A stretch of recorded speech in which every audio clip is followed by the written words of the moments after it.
Hello friends, welcome to all. आज मैं आपके लिए जो वीडियो लेकर आ रहा हूँ, देखिए स्टॉक को ध्यान से देखो, तसल्ली से देखो। डोमिनोज पिज्जा, देखिए पिज्जा ऑर्डर बहुत सारे लोग करते हैं इंडिया के अंदर, इसीलिए ये कंपनी पैसा कमा रही है।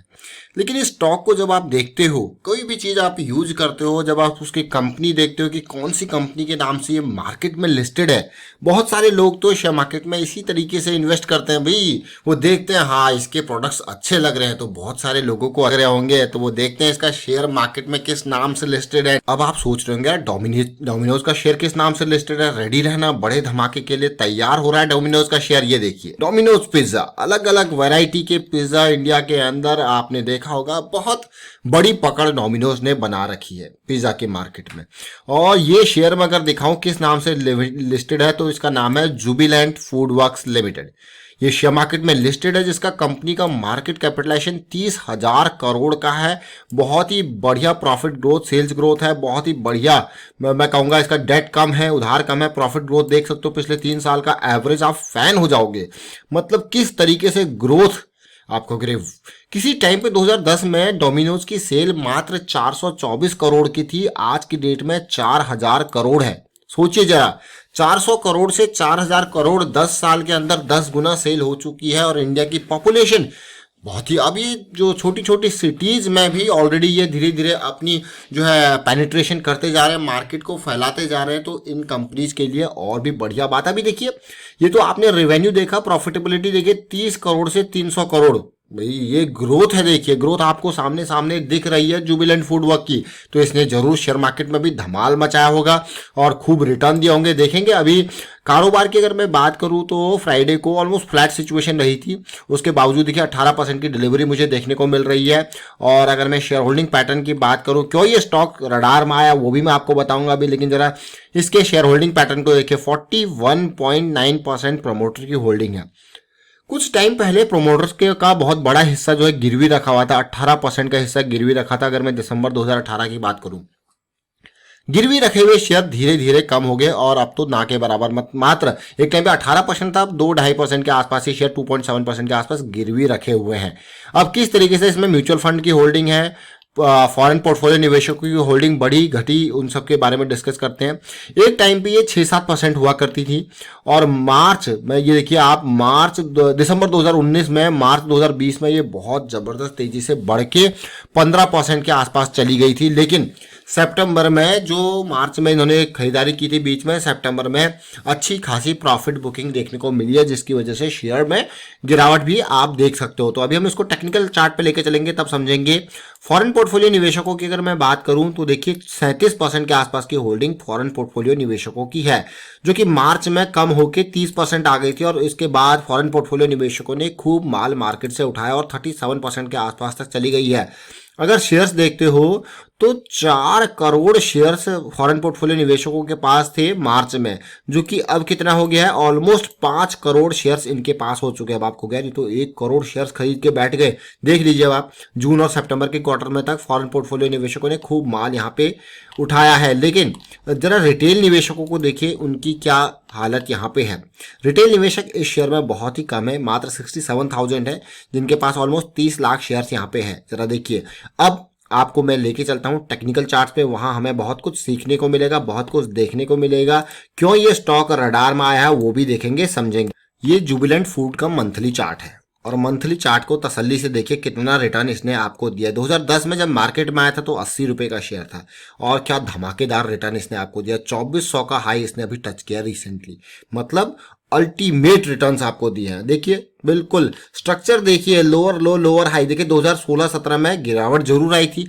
अब इस गिरावट को, जब भी मैं आपको कहता हूँ गिरावट आती है, उसको समझने की जब आप कोशिश करोगे तो आपको लगेगा कई सारी करेक्शन को रिजॉल्व होने में महीनों लग जाते हैं। और ये देखिए, ये पास्ट की लर्निंग, 1000 रुपए के लेवल से ये शेयर ने बेस बनाया था 400 रुपए का लेवल, और ये पूरा का पूरा एक टाइम नहीं, ये मान के चलिए कि 2016 की स्टार्टिंग से लेके 2017 जून तक, 1.5 साल तक ये करेक्शन चली थी। ये देखिए, ये मैं यहाँ पे कह रहा हूँ अभी, बट पूरी वो नहीं, ये एक्यूमुलेशन जोन आप देखिए। लेकिन जब ये एक्यूमुलेशन खत्म हुआ था, उसके बाद मंथली पे आप देख सकते हो बड़ी कैंडल छोटी कैंडल, तो ये बहुत ही बढ़िया एक्यूमुलेशन खत्म हो रहा है इस तरीके से, तो बहुत ही बढ़िया सेटअप होता है। और अगर किसी ने देखे स्टॉप लॉस रेडी पड़ा है, अगर कोई भी यहाँ पे इन्वेस्ट किया होता 600 रुपए में, देखिए कहाँ तक अगला जंप कहाँ तक गया। फिर से करेक्शन आई, करेक्शन उसके बाद की करेक्शन जनरली 20 EMA मंथली के आसपास तक ही रही। भी मार्च की करेक्शन भी देखिए आप, मार्च में कहूंगा मार्च की करेक्शन भी आप देख सकते हो इसमें किस तरीके से रही। और अब मैं आपको थोड़ा सा और डिटेल में लेके चलता हूं वीकली चार्ट्स में और मंथली चार्ट में अभी क्या सिचुएशन बन रही है। बड़ी तेजी के बाद करेक्शन इन प्रोग्रेस जो थी लास्ट मंथ, अब वो रिजॉल्व होने का नाम ले रही है। अब वीकली पे चलते हैं और समझने की कोशिश करते हैं। अब जरा देखिए, मार्च में करेक्शन आई थी और करेक्शन कुछ इस तरीके से थी कि काफी डीप ये करेक्शन चली गई थी। ये मान के चलिए कि ऑलमोस्ट 2000 के आसपास के लेवल से ये करेक्शन ले जाके इसको 1100 के लेवल पे ले गया था। लेकिन धीरे धीरे डोमिनोज के फिर से स्टोर्स खुले, लोगों ने ऑर्डर करना स्टार्ट किया, तो सेल्स में फर्क दिखा। और ये जो मेन पॉइंट मैं कहूंगा इसको, इस मेन पॉइंट को देखिए, टीसार बॉम्बा की फॉर्मेशन, ये consolidation near to the 20 level, काफी इंपॉर्टेंट ये लेवल था। और इस लेवल के आसपास हमने कई सारी वीडियो जो आपको क्रिएट करी थी कि भाई लेवल आ चुका है, एक फर्स्ट करेक्शन, ये तेजी के बाद पहली करेक्शन आ चुकी है, अगली रैली कभी भी स्टार्ट हो सकती है। और अगली रैली आई, अब ये सेकंड टाइम वीकली पे करेक्शन आया है। ये सेकंड टाइम वीकली पे करेक्शन और मोमेंटम के साथ ही करेक्शन आया। अब आप कहोगे कैसे मोमेंटम के साथ? देखिए जरा, जो पीक बनाया था 2400 का, अभी कितना है 2200 के आसपास है। और 20 EMA का सपोर्ट इसने लिया। लास्ट टाइम पे भी 20 EMA के सपोर्ट पे कितने दिन ये चला था। तो फिलहाल RSI पे 60 के आसपास आ चुका है, बढ़िया सपोर्ट लेके बुलिश मैं कहूंगा यहाँ पे जॉइंट की फॉर्मेशन यहाँ पे देखने को मिली है। करेक्शन रिजॉल्व होने का नाम ले रहा है धीरे धीरे, और नेक्स्ट वीक काफी इंपॉर्टेंट इसके लिए रहने वाला है। अच्छी बात है, पॉजिटिव है। लेकिन अगर किसी स्टॉक में आप 200% भी श्योर हो, मैं आपको हमेशा इसलिए कहता हूँ कि रिस्क मैनेजमेंट, जैसे कि अगर मैं यहाँ पे अगले हफ्ते बाई करने की शेयर को सोचूं और वीकली मेरी यहाँ पे सोच हो कि मैं वीकली टाइम फ्रेम को ट्रेड कर रहा हूँ, वीकली टाइम फ्रेम के हिसाब से इन्वेस्ट कर रहा हूँ, तो बाय 2080 का मेरा स्टॉप लॉस जरूर होगा। अगर इससे नीचे ये गया तो फिर पेन की सिचुएशन वो स्टॉक को कम से कम यहाँ 1700-1800 के लेवल पे भी ले जा सकती है। इस चीज को ध्यान रखें, क्योंकि यहां से अगर ये सपोर्ट टूटता है तो फिर 50 EMA का सपोर्ट है या फिर और नीचे ये जा सकता है। तो इस तरीके से आपको एक अपनी सोच बनानी पड़ती है, एक थीसिस बनानी पड़ती है। अब डेली टाइम फ्रेम पे आ जाते हैं, क्या सिचुएशन है डेली टाइम फ्रेम पे। आप देखिए जरा सिचुएशन कैसी बनी।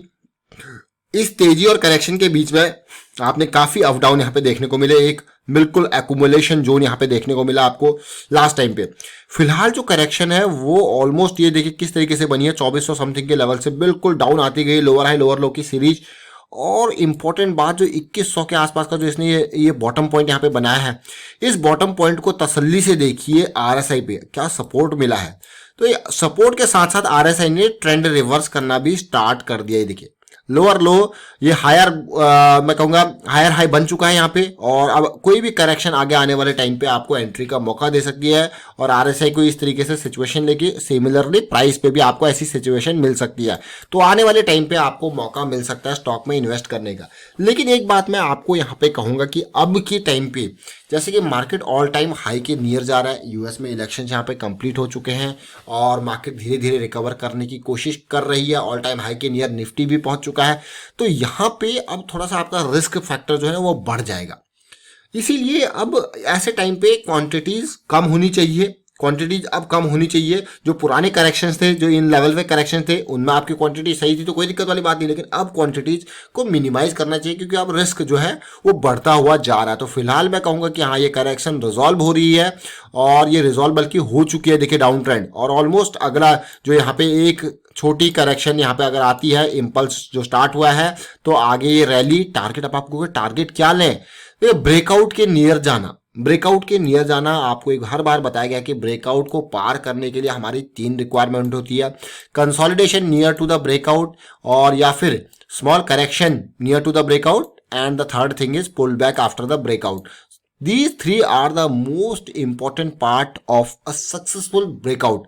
ब्रेकआउट के नियर सीधे पहुंच जाना बॉटम से, तो उसको पार करना बहुत टफ होता है और वो ब्रेकआउट सस्टेन करने के चांसेस, ऐसा नहीं कि नहीं करता, कर भी सकता है, बट चांसेस बहुत कम होते हैं। तो ऐसे रिस्की सेटअप्स में मैं कहूँगा पैसा ज़्यादा रिस्क लेने की ज़रूरत नहीं है। अगर आपको ब्रेकआउट की अच्छी ये 3 चीज़ें दिखे तो सक्सेसफुल। इसीलिए हम यहाँ पे करेंगे हाँ, करेक्शन आएगा तो इस लेवल पे जाएगा, फिर से अगर ये करेक्शन आता है तो आपको करें वाह क्या फॉर्मेशन देखने को मिलते हो। कई लोग ब्रेकआउट को प्ले करते हैं, कई करेक्शन के रेजोल्यूशन को, जैसे अभी हम देख रहे हैं यहाँ पे अर्ली आइडेंटिफाई करके वहां पे यहाँ से लेके यहाँ तक प्ले करने की कोशिश करते हैं।